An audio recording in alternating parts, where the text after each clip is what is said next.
Hey everybody, what's up? It's Kyle and KZ. More people get their voice out there, then I think they'll realize like we're all the same, really.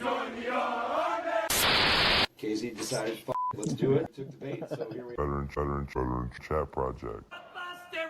Where it's encouraged to not be okay all the time.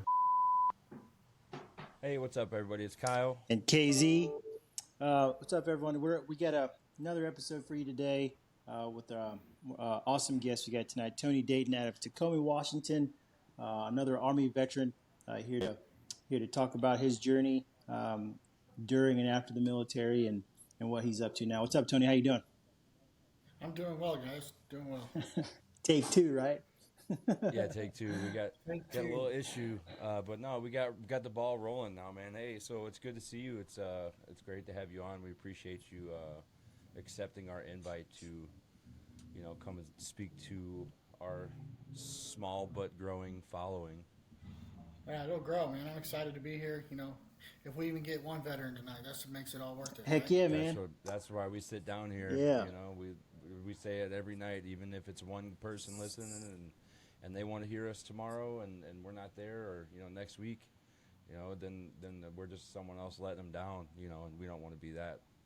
So regardless, we're at least going to be in people's ears every week with some fresh squeeze for the ear holes. I don't know why I keep saying that, but I keep saying it. Yeah. So I mean, we talked offline just a little bit, Tony. Before, but the whole. Just to reiterate to our guest, and the whole purpose of this podcast, like you said, if we can reach one veteran, the mission's accomplished in my eyes. But we started this podcast unfortunately after one of our brothers took his own life, and we didn't want that to be the way anymore.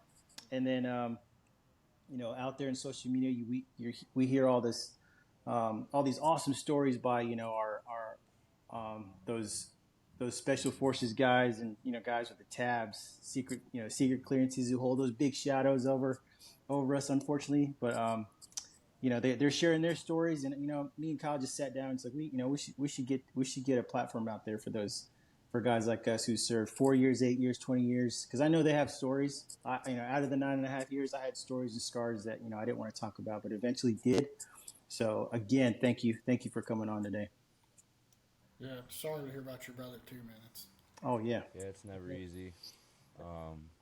It's someone we're hoping to get his wife on soon to speak. We haven't really said his name much. We've talked about him in episodes before, again to spread that awareness. But I think that story is kind of his wife's to tell, and she's agreed to tell it. She just might not be ready yet. So we got her in a group text between the two of us with her, and she knows we're here for her whenever she's ready, and hopefully she listens every time we put something up. For sure. She'll be ready soon. So, yeah, man. So Tacoma, Washington, and I was actually curious. I was going to ask you about what you were doing, and then the shirt you got on. I was curious too. So, what is Nine Line Veteran Services? So I'm actually on the board of directors for Nine Line Veteran Services. We house, employ, and work with our government and commercial partners on basically tackling all veterans issues. We have 6 houses throughout Tacoma where we are housing veterans. We have 20. It's a growing number. I think we're at 23 veterans employed in our warehouse right now. Hey. And then we are constantly we're part of the Staff Sergeant Fox Suicide Prevention Grant. So we are out screening veterans for suicidal ideation and connecting them to benefits using the Columbia model that was put down by the Columbia Basin model, called Columbia 9, I believe they call it. So yeah, that's our organization. I'm on the board of directors, so I do a lot of programs and development, overseeing kind of operations and such like that, as far as big movements that we make or anything like that. The team on there, dude, I got such an incredible team. I've got the board of directors; those guys are amazing, big hearts. But really comes down to our CEO and our operations team, led by a military spouse, Veronica Davis, and Sean Durnan. Those guys, dude, they're out there every day just killing it for us. And she's kind of, Veronica's kind of like the mother hen. Oh, yeah. She kind of really she just like with work, because when it comes to working with veterans who are in transition and are struggling, things like that, they need someone to look to that they respect, admire, and will listen to, right? Because as veterans, when we're down and out, we ain't making the best decisions. We're like screw it. We've already seen the worst of the worst, Yeah. right? So we're out there doing more dumb shit, Yeah, So, oh yeah. so, So that's cool, man. I didn't realize it was so in depth. I mean, that's definitely something. I mean, I wish we were closer so I could volunteer and get to be a part of. But if you guys ever want to expand to Fargo, North Dakota, I'm sure there's plenty of homeless vets up here that would love to not be freezing their ass off 9 to 10 months out of the year, yeah, no shit. I get. Especially with that this thing I'm starting up. I mentioned in the last episode, we haven't posted yet, but the little community group, Veteran Chat Project, Kindred, North Dakota is going to be what we call that one. Just getting the small town together here and hopefully getting some people just tell us what they want to help out and really just start making a difference. So I mean, it's crazy that as we've kind of gotten guests, it's like every one of the guests we have are at like the perfect time, because it's like the stuff that I'm like, hey, this is what I actually have interest in right now, and he's like perfectly like, oh yeah, this is what I do. I need to talk to you more offline. And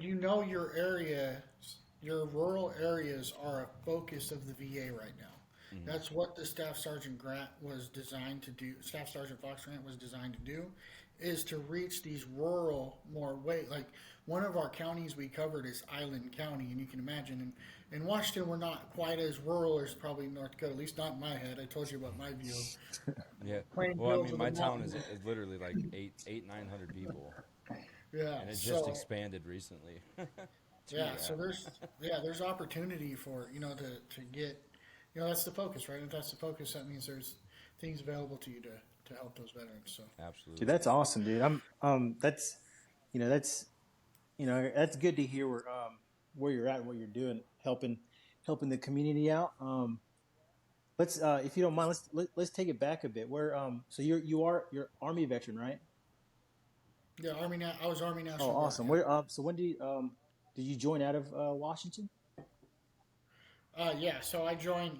I'm literally sitting in Yelm right now. I actually left my job at McDonald's, joined the Guard, and went to basic training here in 2004. Oh, shit. So the McDonald's right down the street, I was flipping burgers at. So. Oh, damn, dude.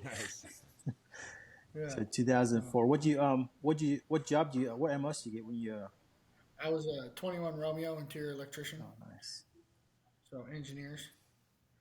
Joined the 803rd Engineers out of Seattle. We actually shared a armory with the 81st Brigade, who deployed a few times during the tours.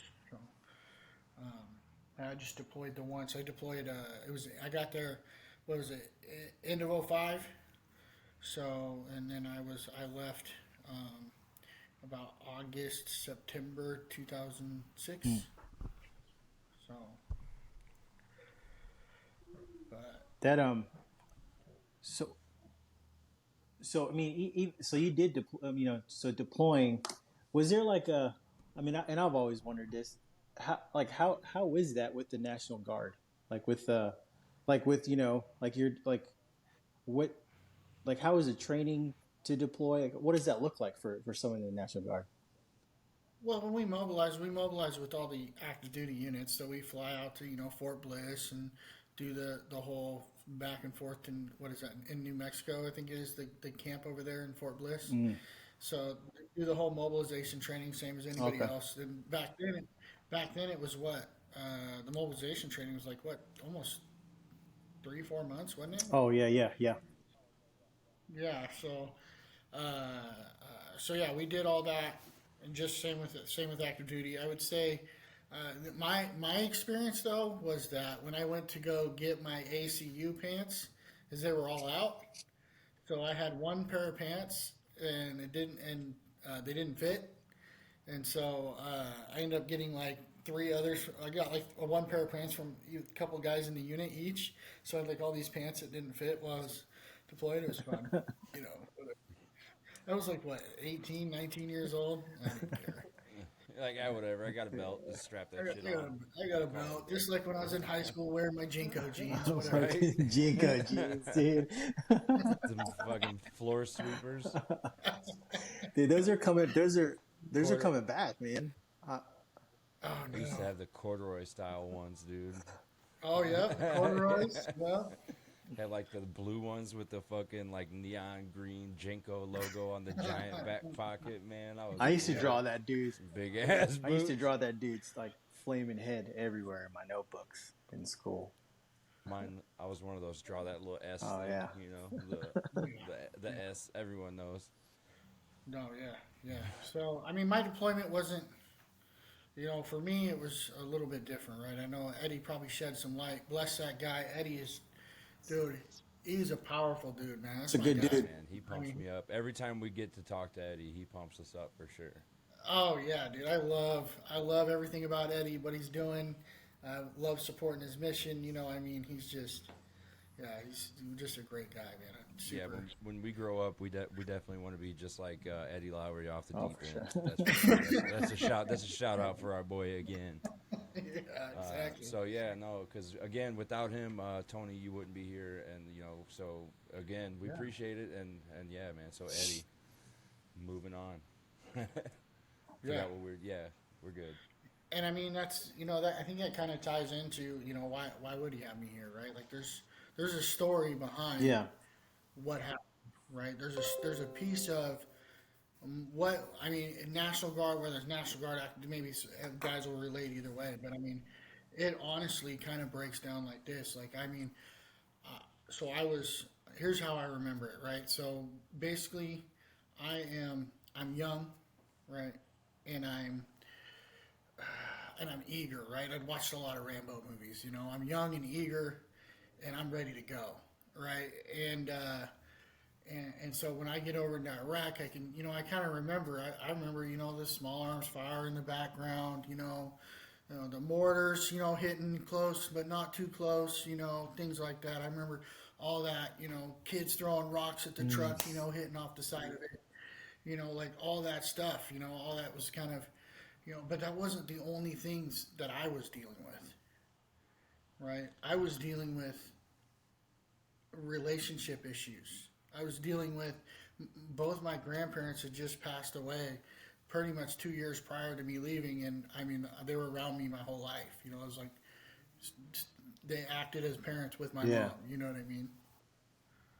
And so there was things that were catching up to me, right? And I became suicidal. In fact, I had gotten into an argument. So you guys remember the arachnophones you'd get?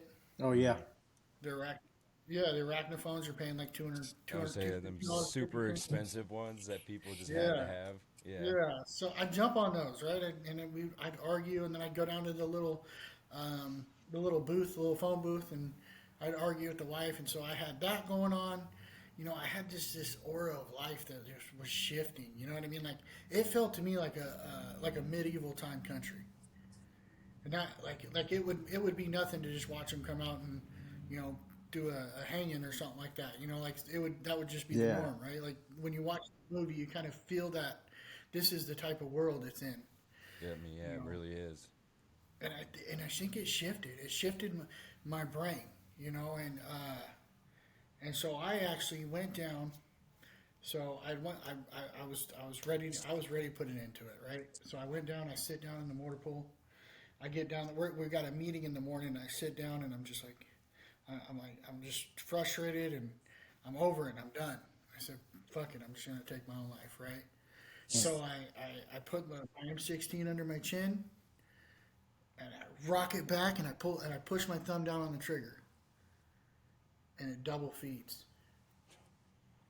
That motherfucker jammed, double fed so damn hard. I'm sitting there trying to do sports and get it out, everything else, and I can't, right? Well, my team leader shows up right after that, Sergeant Block, and he just kind of walks in. He's getting ready for the day. We're electricians, right? So we got like a Connex with all our electrical gear in it, and and I just walk up to him with my head kind of hanging low, and I said, it's jammed, and I can't get it out, and I handed him the M16, and he busts out his Gerber, had no clue what was going on, right? Busts out his Gerber, pulls it out, gets it unjammed, puts it back together, turns to hand it back to me, and probably sees the tears coming down my face, and just wraps me in a big ass hug. You know. Yeah, man. And so I, at that time, started going through. He realized what was going on. They put me on into some mental health stuff.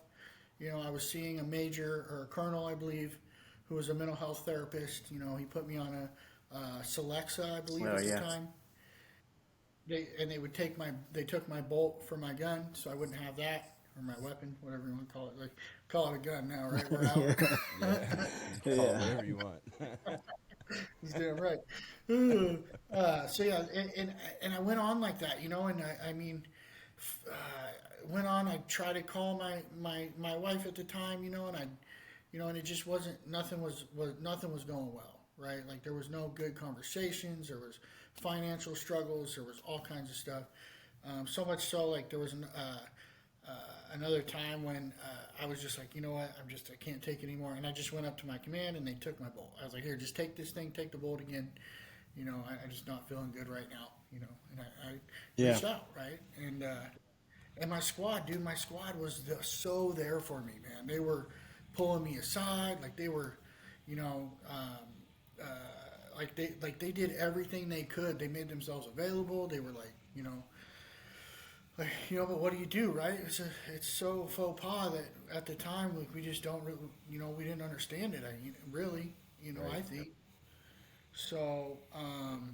It was so brushed under the rug at that time. I bet, you know, and it's for them to even like extend all those, you know, and treat you like that. It's awesome, you know, just for them to have that, like to just basically let you know that they had your back through that, you know, is. You know, it was probably huge. You know, even though, you know, you had some, you know, relationships. I mean, for people who haven't been deployed, I mean, relationships. If you're having tough times in a relationship, it's fucking damn near impossible to think about. Everything magnifies when you go down range, I think. Yeah, 10x at least, dude. That's good to hear. I mean, that's that kind of that blows my mind, really. That because you always hear about the negative stigma about the military. Like, don't say anything because, you know, they're not going to do anything for you. So that negative stigma about just speaking up. So, you know, it's a breath of fresh air to hear that, you know, your guys were there for you, man. That's, and especially would you Sergeant Block or Sergeant Black? Whoever that is. Yeah, whoever that. Now Sergeant Wilson, all the. Even Featherson and Salgado, man, Sergeant Hall, my squad leader, you know, they were looking out, you know, for sure. And I wish I could say that we are all still connected now, but there's more to this, right? There's more to what happened, you know. And unfortunately, it's not. It hasn't quite played out like that, like I'd hoped, you know. Which I get it, you know. Right. Because that's basically what happened. So there was another time, man. Basically. I'd gotten one of those arachnophones, right? Gotten a new card, got some new minutes. Called the wife at the time, and I mean, bless her heart, she's young, and I mean, I'm 19 years old. 18, I think I was 19. I must have been 19. I'd have to go back and count my years and birth date and all that stuff. But bless her heart, she was young as well. You know, doesn't know any better either. You know, and I don't, and before I say this part, you know, I just want to kind of add, like, I do not blame her one bit, even though it sounds, you know, I mean, what she did was something that a 19-year-old did, you know, or an 18-year-old did, not something that, you know, someone who's thinking clearly would do, you know, right. or whatever, you know, it's just a bad, like, she couldn't have known type deal. And so, well, what happened is I called her again, we argued. Right, and now, mind you, I've always been a guy. I'm gonna do what I say I'm gonna do. Right, there's like a little bit of a ego there. Right, that's always been there for me. I call her, we argue, and I get off the phone and I said, I was like, I don't know why you're doing this. You just make me want to fucking kill myself, and hung up. right? And she sends me a text back. I don't know why you keep saying this. You know you don't have the balls to do it. I snapped. And I ran to I ran back to my trailer. I popped in there and I put my M16 to my. First, I pulled it under my chin and I said, "You know what? I'm gonna let God decide." I pulled it to my chest, right about here in my abdomen, and I pulled the trigger. Oh, dude. As soon as that bullet hit, I swear to God, it didn't even go through me yet. I instantly regretted it. What the fuck did I do? I popped myself out the door, crawled across the Texas T barrier, pushed off the Texas T barrier to my neighbor's door, Curry in Veracpanu, caught the door handle as I was coming down, caught the door handle and pushed myself inside the trailer. And I laid there, and the last thing I remember was Veracpanu sitting over me, and Curry, buck-ass naked, jumps over me and runs up to the talk. And that's the last thing I remember, right? So I woke up to, I remember waking up onto the, I was going through like those mass green tents, and I wake up and I could hear people pleading for their lives, and it was like, it was, you know, begging for their mom, yada yada yada, and it was just wild. And I kept telling the docs, I was like, I'm on fire. I felt like I was on fire, you know. And then they did, and then I passed out and woke up in launch door. Holy shit! So, yeah, I don't remember anything else in the green zone. Damn, dude. How long after was that when you woke up? I think about 3 days. Damn. 3 or 4 days. Damn, dude. That's well, first, I mean, let me just say this before we say anything else.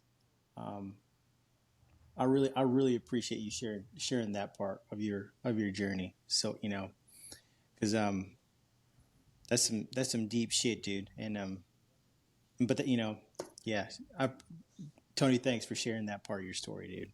And that's, you know, and yeah. I mean, I know when we started talking, you know, we see where you're at now, doing all these great, wonderful things, helping our brothers and sisters out there in the veteran community. But to hear that story from the source there, it's holy shit.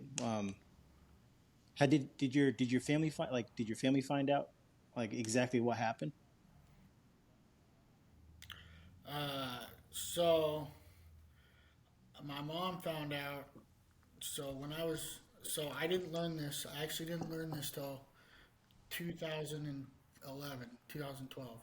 I didn't learn this till around December of 2012. So this was what, 5 years later, right? That was in 2006, so about 6 years later. So in 2012, I was in treatment in a PTSD, substance abuse, homeless veterans treatment, and I was trying to put together the story because I didn't remember it. Right, I didn't remember it. My mom kept. I knew I called my mom, but I couldn't remember when I called my mom. And they literally didn't know if I was going to make it, so they had me call my mom on the satellite phone when I was rolling through that green tent.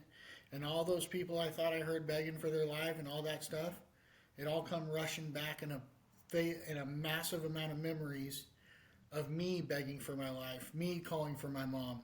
I want my mama. Shit. Yeah. Right? I don't want to die. Right? That was me. I always thought it was other people I was hearing. And it brought back this whole rush of memories. You know, and so she knew right away. My wife knew right away. Obviously, she was scared, and her first thought was just not to deal with it anymore, which I agree, right? My dad, you know, the Army reached out to both my parents. You know, that's another story inside of itself. Yeah. We won't get into that. They're not Yeah. together. Let's put it that way. But no, so I mean, yeah, that's we went through. Sorry, I get a lot when I No, man, start you're to good. remember that memory, but Yeah, man. it hits me every time. Like when I remember that, every time I remember it, it almost flows back into me. Like when I tell it, it flows back into me again. Like I'm getting the memories hitting me again. And it's wild. How that just to be able to fade that out for so many years. Because I'd love to say that I freaking, I went to Walter Reed. I went from Landstuhl, Germany. I went to Walter Reed. I met some other cats that were, going through a lot of different things, um, and I always say it like this: is I went to go drink my wife away, right? Really, I mean, I was just lost, you know what I mean? And I had guys, I had other vets that had been through hell that were definitely signing off on that because they were in Yeah. the same boat, right? So they're like, yeah, let's live it up. They almost died. We all almost died. Whatever, So, and we did that, and that took me down. They took me down, man. It took me. I basically left from there. I was in Walter Reed I was in Walter Reed till December. From that point, and then and then basically when I got home, that's kind of when I was drinking heavily, got into drugs while I was in Walter Reed, and then got back home to Washington, and pretty much just went right out on it. I got my own apartment, and then did the whole time off from not having to go to guard drill or anything like that, and then started using drugs, drinking alcohol. Ended up failing a UA at brigade level. National Guard was putting me out, telling me that if I had to go to Army Substance Abuse Program or they were going to put me out. Problem was they needed $4,500 to go. So I remember I didn't want to get out, but there was no way I was coming up with $4,500 to stay. Damn, dude. That's crazy that they were going to charge you that. Yeah, I mean, I don't know at the time, I mean, I was pretty much, I was so far gone, I'm probably just one of those guys that are like, get him out of here, Yeah. I mean, you're probably the best call for you at that point anyway.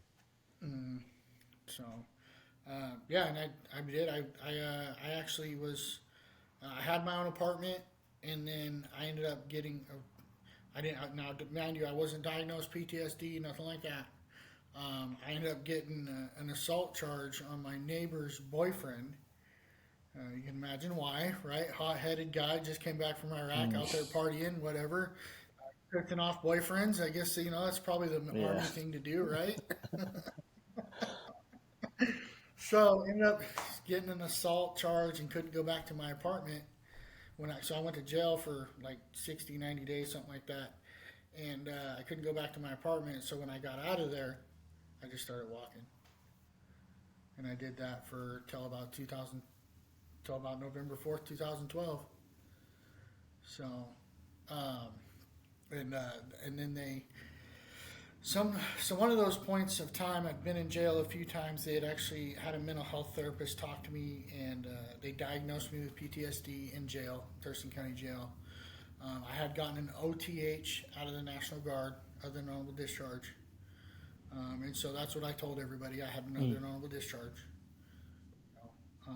But what I didn't know was that when they returned, because they returned me to duty from Washington, D.C., when they returned me to duty back to the National Guard, I had an honorable discharge from active duty. Oh, there you go. Yeah, and so sitting in jail, Travis Sayers from Incarcerated Veterans basically just says, hey, I was like, yeah, I don't qualify for any benefits. He's like, we're just going to fill this out anyway. And I say this, and I mean every moment, like this is huge, because a lot of people get told no, right? The simple document he had me fill out was a 1010 EZ. That's the enrollment into the VA. He had me fill out that document. It went in, and then next thing you know, a guy named Kevin comes down to Thurston County Jail, and he's sitting and he's like, Tony, we're here for you. We apologize you fell through the cracks, and we're gonna get you squared away. And so I did. I left from there. I'd love to say I went straight into treatment and all that stuff, but I didn't. It took about another 2 weeks, and I got into the detox facility and detox drugs, alcohol, and then went in from the 7 West, they call it here in Seattle. I went into the Army, not the Army, the domiciliary for substance abuse. And then I went through that, PTSD, homeless veterans, and that's where I discovered my passion for serving veterans. So, Damn, dude, that's a journey, man. During any, like, you know, throughout that journey of you know, from day zero of the incident to you getting out, was there how was that relationship with your guys downrange or in your unit? Was that bond still there? I Okay. think it's awkward.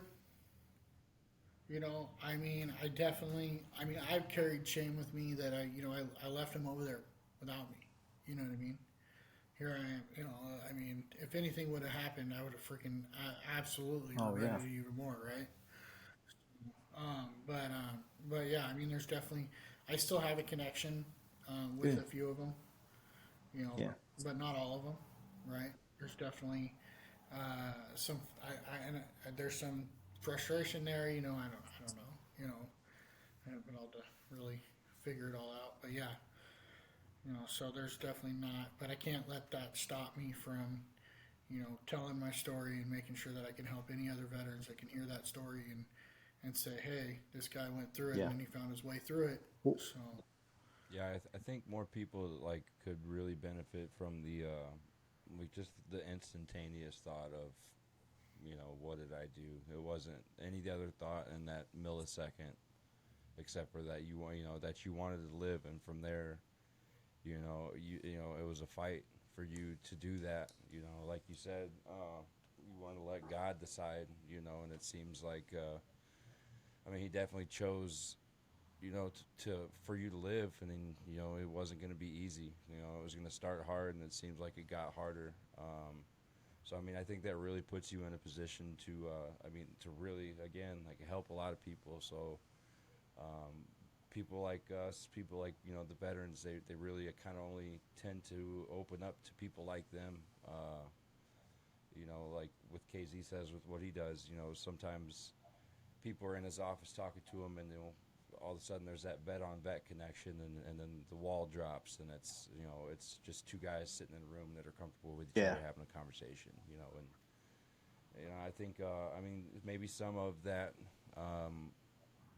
on those buddies, you know, that you don't know why, maybe some of that is that maybe they're not ready to talk about that, you know, for them too, you know. And a lot of people don't talk about, you know, mental health stuff and things like that, but I feel like maybe the more you share your story, the more people hear it, you know. Hopefully, you know, people start reaching out to you, man. And, you know, it's a tough feeling. I can't imagine, you know, what you've been through, but I truly appreciate, like Boughton said earlier, you know, sharing that. Speaking of that, where Tony, do you remember a time, like, within that journey when you were like, I'm going to talk about it, or like, I'm going to share my story? Was there a specific point or incident in your life when you were like, you know, I'm just going to start telling my story? So yeah, there was actually, and it happened after 2012 when I got to Okay. the treatment center, right? So, not during any in between of that time. Like, even when I was out in the, most people didn't even know I served in the military. I didn't talk about it. I didn't talk about none of it. I didn't, you know, unless you knew me from before when I went. You know, if you Yeah. just got, you wouldn't have known. Yeah, I served. Um, but no, I'm in this domiciliary program, right? And I've always, throughout my career of being homeless and everything else, there's one thing that when you go to jail a lot, there's one thing they call it jailhouse lawyers, Okay. right? And so I did a lot of county jail time, right? So because I kept getting in little trouble. It was not, I don't call it big trouble. I just got in little trouble, and a lot of it, right? Lots of Assault, little. you know, possession charges, you know, stuff, just dumb stuff. You know what I mean? probation violations, whatever. And so I kind of was always like one of those jailhouse lawyers, right? Like I knew if someone would come in and tell me what charges they had, I'd be like, oh yeah, this is what you're going to be looking at. Like I could just figure it out. Like it's just simple to me. It came simple, right? So I'd be like, yeah, this is what they're going to do to you unless they, whatever, yada yada. And so I started doing that inside of with the VA benefits, right? I started learning the VA benefits, and then Rod Whitmire brings me down. He says, "Hey, you want to come help support vets?" He comes, sits me down into this little chapel down at the VA. He's a community outreach guy. He's has a nonprofit, and so I sit down in this chapel, and he says, "Welcome to a meeting of the National Alliance to End Veteran Suicide." Oh shit! Right? I'm like, I stood up. I'm like, I know this shit. Like this. I think I know this category. Right, like I feel like I can say something about this. Subject matter expert. I might be one of the most knowledgeable people in the room. Right, and from there, that's when I realized I had to share. I got to share my story. They got to know. They need. I mean, I was all the way willing. I was telling the doctors, like, man, I'll tell you everything you want to know. I'll tell you every moment. I'll retrace every minute of it. I do not care. Like there used to be a huge emotional hangover when I tell it, and I was like, I don't care. We're gonna tell it. We're gonna keep telling it until we can do whatever it is we need to do. Right. So yeah, and I mean it's unveiled into so much now that I'm just so open to talk about it. I have guys that reach out to me when they're suicidal and talk to me about it because they know that I really get it. That I really get when times are like, like they can just be like, dude, I just had my gun and I was just thinking about putting a bullet in my head. I was like, oh yeah, I'd be like, oh yeah, that's probably a bad idea tonight. Yeah. Like we're just bullshitting about it. Like it's not it's not just because they're talking about it. That's that moment. That doesn't mean that it's time to go. That moment is so much more traumatic than and that. That's, I mean, shitty comment to make but like, that's got to feel good, right? Like guys reaching out to you, like, as that source of kind of like guiding light. That's got to feel good, doesn't it? Yeah, I mean, yeah, you're right. That's what I'm saying. Like, that's the right comment. I hate saying that. It gives me objective. It gives me an objective, right? And for guys with PTSD and all that stuff, like having an objective that's massive for us. Like no matter what, if I always keep my brain doing something, it doesn't get all, or I don't know. I don't even know. I don't even know what it gets. It just that's a big thing goes. that we talk about here. With like every guest we've had so far, we talk. One of the things Kyle and I like to ask is, what is the number one? What's your number one key to success when it comes to transitioning from wearing the uniform to not wearing the uniform in civilian life? And about 99% of them say, to find a purpose in your life. Exactly what you're saying. Find that objective. So that's good. Yeah, purpose drives us all, especially in the veteran community. Yeah. Absolutely. I think that so basically what I did is I started volunteering, and then I actually got 100% service connected from the VA. So, and it was right off the bat. Like I didn't have to fight for it or nothing. Like I was 100% non-service connected, and I was like, and I'm sitting here, and the retired Washington director of the VA, amazing woman. She, because obviously I'm an addict, I'm an alcoholic, right? So I'm at an American Legion, and she looks at me and says, Tony, and she's just this little short. She was a sergeant major in the military, right? She's a little bit, you can tell she's just a great lady. And she goes, Tony, she says, you're really going to have to think about it. You're about to get a lot of money.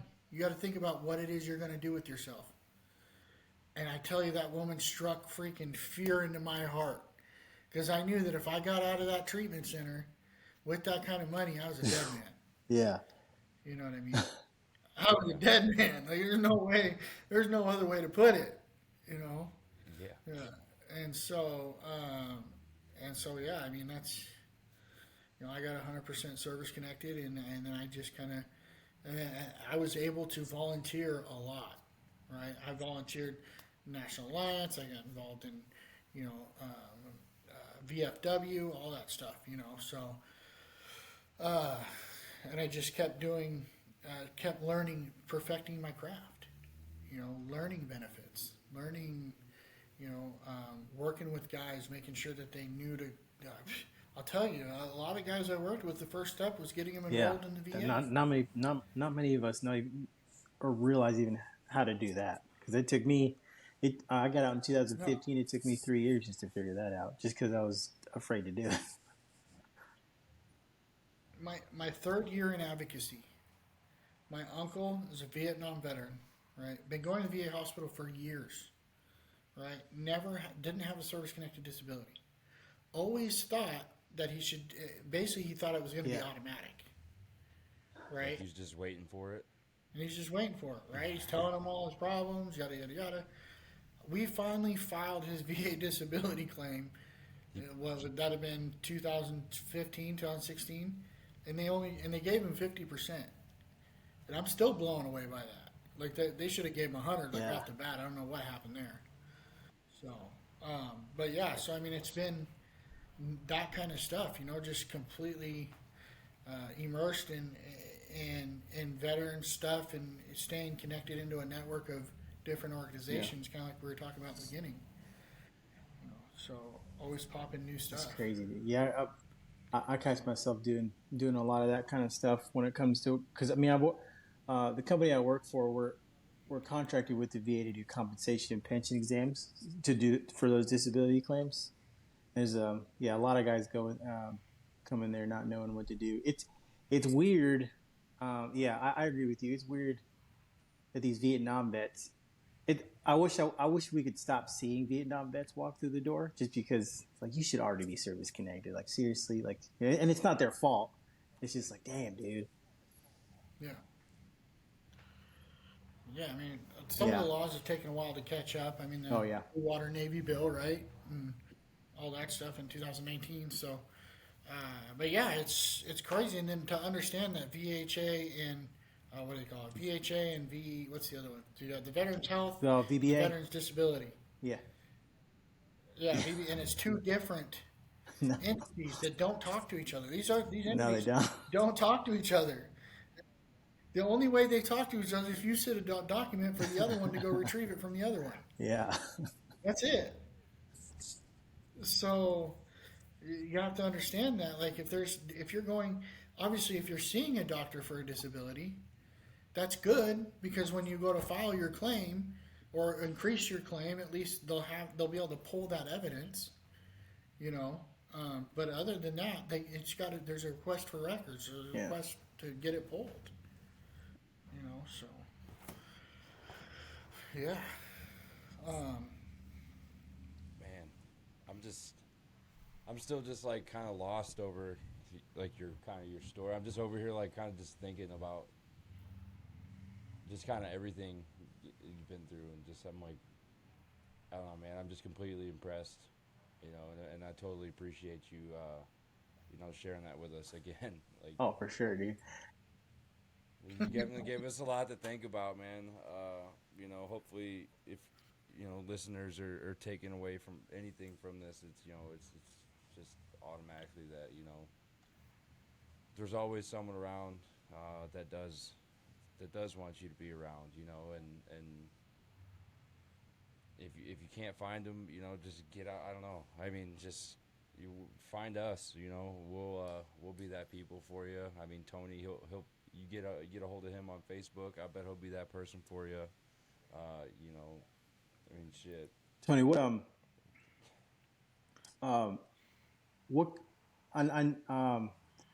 I've noticed something throughout this entire call. Like, and every time you talk, you have a smile on your face. What keeps you smiling? Like with, no. Veronica says it's because I've been through so much already that I just don't give a shit anymore. But I don't know, man. I'm chasing dopamine all the time. Like I'm on here with you guys. Like I'm doing my mission right now. Right? And I do this every day, and they call it dopamine, I guess, right? If we're going to get into brain science, talk about that, right? The brain, I need dopamine, and I got to, for myself to feel good, I've got to chase it every day, so it's my new dope. That's cool as shit, dude. Yeah, it's kind of what this is becoming for me, as the podcast as well. It's kind of just that new fixation that keeps me happy. And and it is leading into, like we were talking about earlier, some veteran organizations hopefully sprouting up in the finer North Dakota area. Yeah. Yeah, I mean, I know a lot of them organizations. They'll fly guys out, or they'll bring them out to their events. Especially if you just put in for, they'll get waivers. I mean, they'll get kinds of stuff. Like Wake for Warriors. I know they've flown guys out for. I think they do like a professional competition for wake surfing for veterans, right? And so, and I love those guys. They bring out, they do not disappoint. They bring out these fancy naughty boats, right? These like boats that are probably more than your house, especially in North Dakota, right? I built brand new, so maybe not. $400,000 boats, man. I'm telling you. We're in the ballpark. Yeah. So, but yeah, you built brand new. But anyway. But I can't rip mine across the lake, though. Right? While you're catching a wave behind it, dude. Right. Oh, dude, wake surfing it's incredible. It's an incredible feeling. Especially, I got really big into snowboarding in Colorado before we moved here. Oh, yeah. But I've definitely, we're going to spend some more time out on the lakes this summer. It's still kind of winter here right now, but yeah, it's coming. It'll come. It'll just show up like that. Yeah, yeah. Camping and all that shit, dude. Hopefully I can get some kind of events. I've been trying to think of planning like an ice fishing tournament or something next year.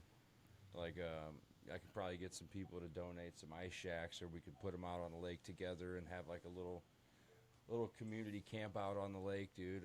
It's awesome. I love it. Ice fishing's the shit. I bet you'd get vets to travel for Oh that. yeah. And I'm sure and I know like everybody in town pretty much has their own little ice castle. So like people have like mine it's like a five-man camper that has 4 holes cut out in it, that has a TV and a table, and it's like a little, a little mobile 10-man room, camper. bro. That's we a can 10-man turn the heater camper. on, be in there chilling. Yeah, 10-man snuggler. You gotta stay warm if you leave the holes open. No pun intended. Hey Tony, if you could No, like I mentioned before, I mean we did talk about purpose a little bit, just having that objective and drive. But I mean I'll ask you too, if you could give one tip of advice to any service member right now getting out or transitioning in civilian life, what would that tip be?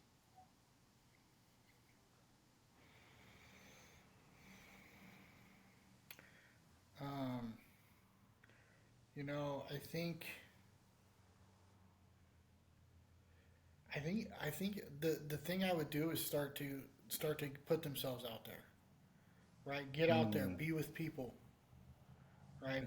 Learn your network, and then find out who the hell you want to be after you get out, right? I think the power is in the network. Depending on what they want to do. Now, that's not going to work for your guys if they just want to go hunting and fishing. I mean, then you still need a network, because if you can't afford to go hunting and fishing every weekend, then we got to plug you in with one of the guys that can.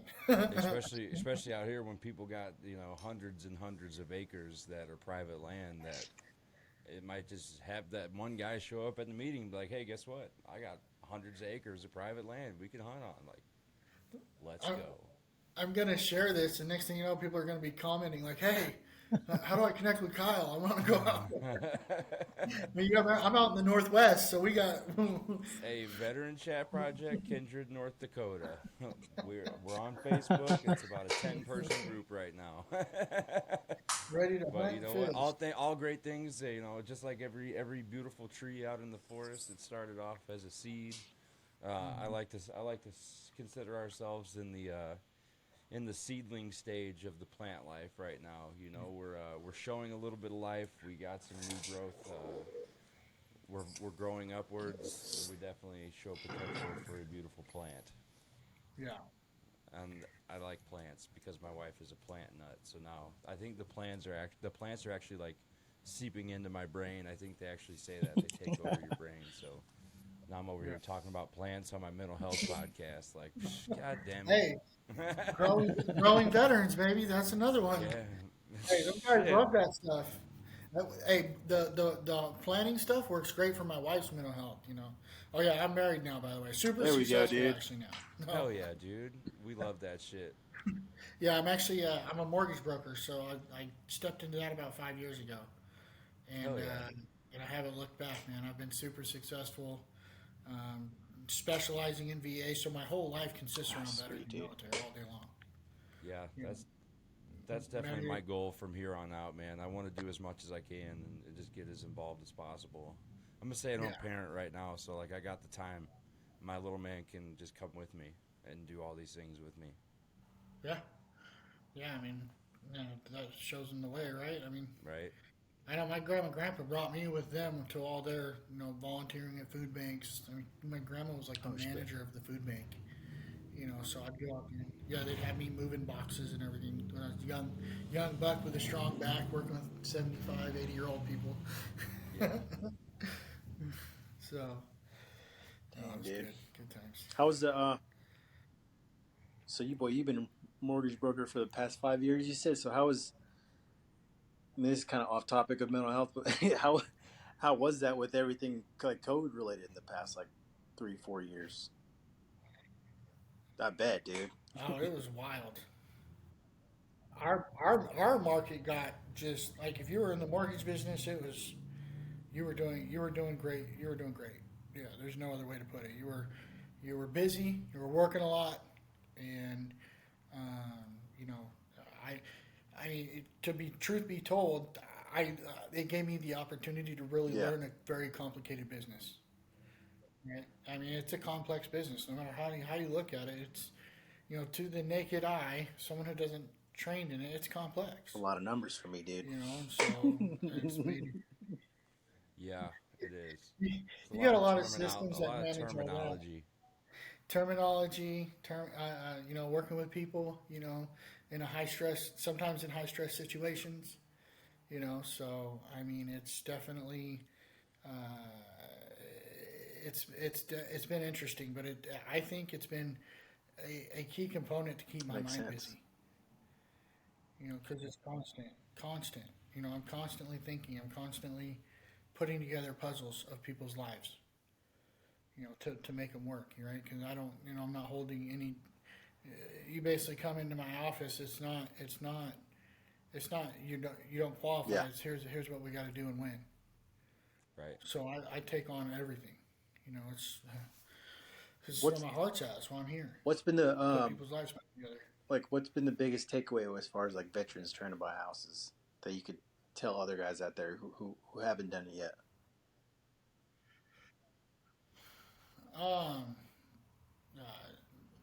Don't sit around and wait for interest rates to fall. Yeah, 'cause they're probably Don't never do it. going to. Hey, dude. I bought my house when interest rates were low, and I paid like 50,000 over.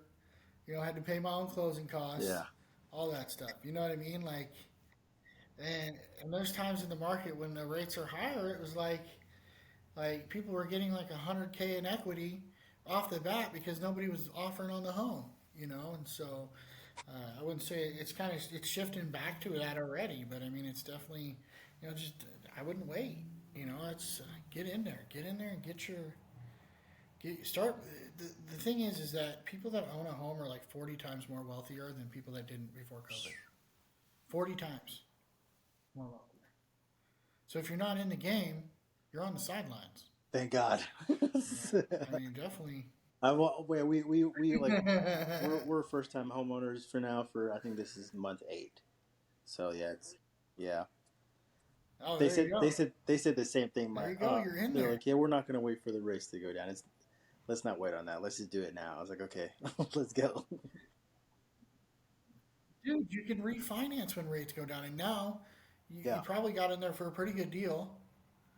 You know, so now when you refinance, you're going to have the same rate as everybody else, but at least you got a better deal. You know, so that's man. it. So real quick, uh, I think Eddie and Kyle. I think they mentioned you're as far as like the veteran programs. Are you part of that MVP group also?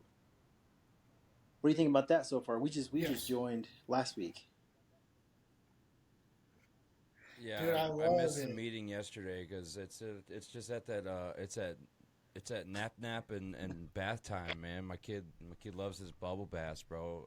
It can't 6:30 can't roll around without it being like bubbles, and then I'm like, Oh, bubbles. he runs the No, house, dude. I gotta answer to the king. so I've been struggling with Yeah. staying in the gym, getting in the gym, right?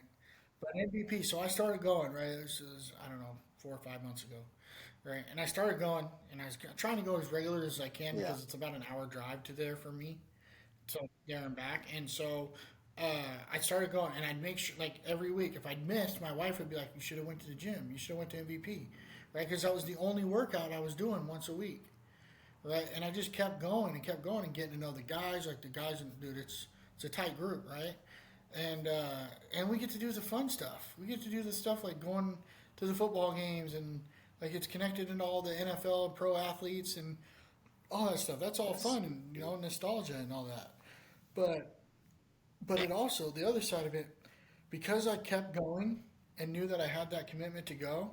Eventually, I worked my way into going to the gym 3 4 times a week now. Hell yeah.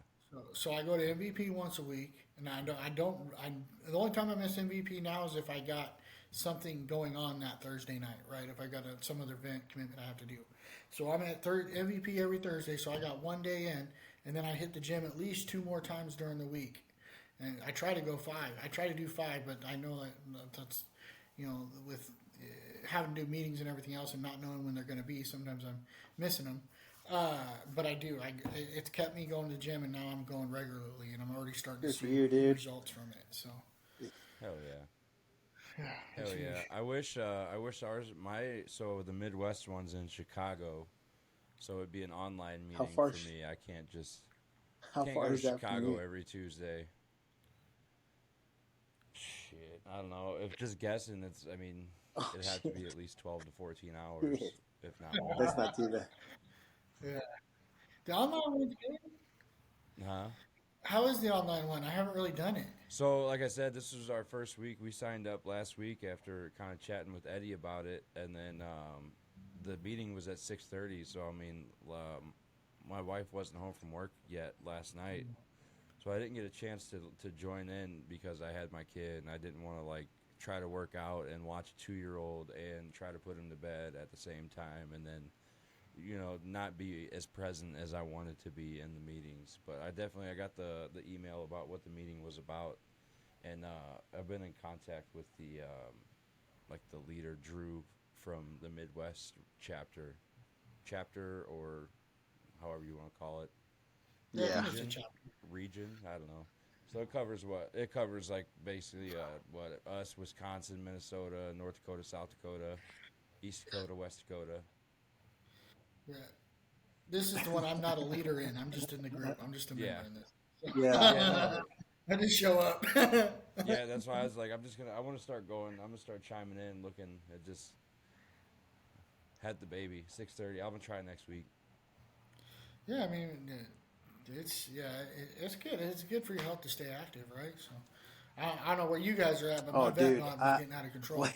When I got out in So, 2015, I told my wife, I was like, I've been working out for 9.5 years straight. I'm not doing shit for the next 2 years. If I hit 300 pounds before then I'll start working out. So I literally waited till I got to 300 pounds. I was like, okay. And I remember walking up the stairs and my chest started hurting. And I was like, it's time to go do something. yeah.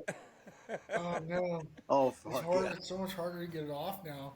I I mean, I think at my max I was like 240, but I'm also like 6'2". 240 for me was, I don't know, 50 pounds over what I'm comfortable being. So I mean, right now I'm at like 205, 210, but I don't do much anymore. Just walk a lot, try to, and sauna. I got a lot of different disability claims I'm going through right now in physical therapy, so she's not wanting me to do a whole lot with my shoulder, my back, my sciatic, basically my whole right side is just not good. They're like, don't agitate it, don't do much. I'm like, well, what the fuck can I do? Yeah, Swim. I mean, I can swim pretty much, and I do that. I like to swim. It's a good exercise, low impact. heck yeah, sounds Definitely, good. I definitely would suggest swimming to somebody who's looking for a good low impact exercise to get into. Man, just jump in the pool and swim. You don't even have to go as hard as you can, dude. Just go for 30 minutes or tread water. Literally is the best thing you can do. Yeah. Just go out in the deep end and time yourself. See how long you can stay out there. 10 seconds. That's fun. I can I've float. stuck out there for a while. Like I think, Yeah, it's like I was same joking, here. that's why I was I joking can just earlier. float. Yep, that's part of it. But shit, man. Yeah, I feel like we got off track, but that's Yeah. sort of what we do after the last 20 minutes or so. It's usually about other stuff and what's going on. So I know one thing before we got off, I definitely wanted to let you kind of, you seem to have a lot of resources and a lot of different veteran, like groups and things that you know of or things for. So if you want to bless some of the listeners with just some kind of ways they can, different organizations that you know of that they can kind of look into for anything, good ones of that are nationwide, I guess. Yeah, I mean, definitely the nationwide side. Heroes on the Waters nationwide. They do the kayak fishing. Let's see. Wakes for Warriors. You got Wounded Warrior Project, which I mean, it's pretty popular already, right? But the inside, but I think understanding Wounded Warrior Project and how they have so much inside, right? Then you've got National seems to be a little bit just because everything's so like they're local, but like, do I know if they're national, right? Like, Permission to Start Dreaming Foundation has a retraining program they do, where you go there for 7 days. That's So cool. I mean, that could be any veteran anywhere, and they could come to Gig Harbor or Port Orchard for 7 days, get retrained, right? They don't call it therapy, they don't call it, they call it retraining. And then all your food, everything's taken care of. It's free, and you go back home. So that's Permission to Start Dreaming Foundation. Kind of got me on the spot here. I didn't have a list prepared. You're good. I mean, I feel like that's that's more than I would have thought to have that you would have had, like, just off the top of your head anyway. Yeah. No, there's so many though. I mean, it's like we just had the Veterans Resource Fair at the Tacoma Dome. I mean, I had 40 of them in there. So out here we got like out in Yelm we got like horse ranches. The Heroes Homestead, I think. Oh, what's it called? Oh, I can't remember. But no, that guy where they can come out and equine properties and stuff like that, where they can get horse therapy. Growing veterans. They got what's the? I can't even think of any other ones right now. Jeez, because we're part of the Task Force 12. Oh yeah, Q Missions is another one. Guys that want to go on mission trips. So Q Missions will take veterans out to like the Philippines, Mexico, and they'll build schools and houses in the name That's of cool, dude. fallen veterans and stuff like that. Fallen. Yeah, it's pretty sweet. The leader of that one's a dear friend of mine, Aaron Quinones. They call him Sergeant Q. So, yeah, and he's also done. Dude, that guy's he's a business whiz, man. He's developed an app, trying to combat suicide. The original version was called Pop Smoke. And it was this thing where you can pop white or pop red if you're in an emergency situation, and then your squad would reach out to you. Basically, is the kind of design behind it. So, That's and he's pretty just dope. yeah, he's made leaps and bounds with that thing. It's been ran through clinical trials, like 99% success rate. Doctors are using it for other doctors, like inside of their own health programs to make sure their caretakers are staying healthy as well. So, but yeah, that's another one that's done a lot of great things. Of course, 9 Line Veteran Services. You know, we're not really national yet, but we are. You know, we're definitely on our way. For I know a guy in Fargo area. Know a guy. Yep. We'll go Let me set know, up. man. We just need to get a warehouse and set up a manufacturing plant over That's there. it. And we'll get started.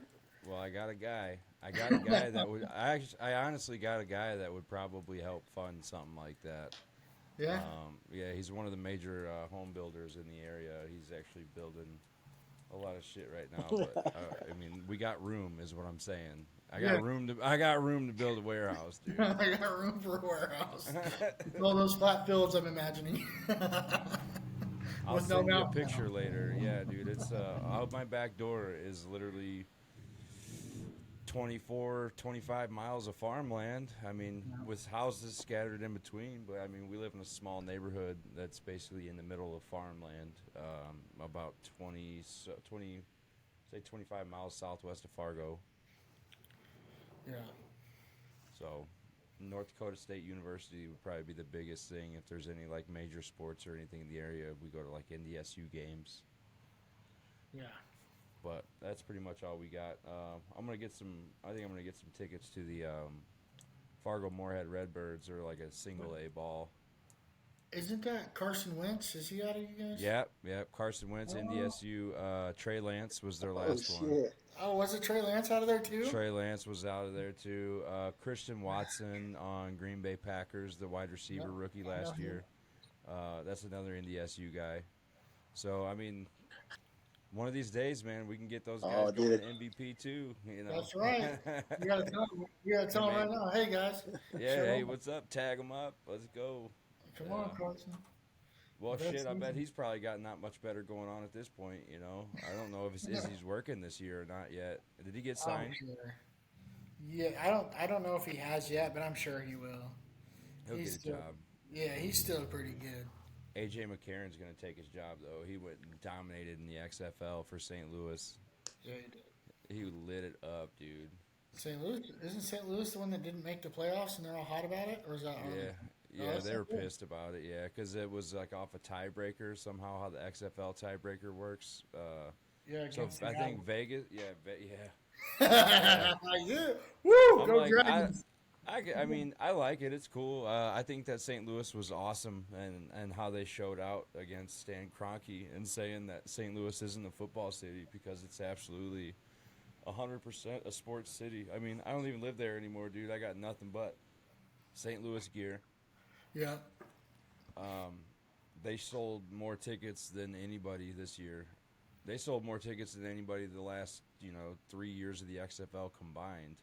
Oh wow. You know what I mean? Like, they were selling like $30,000-$40,000 or 30,000 seats a game.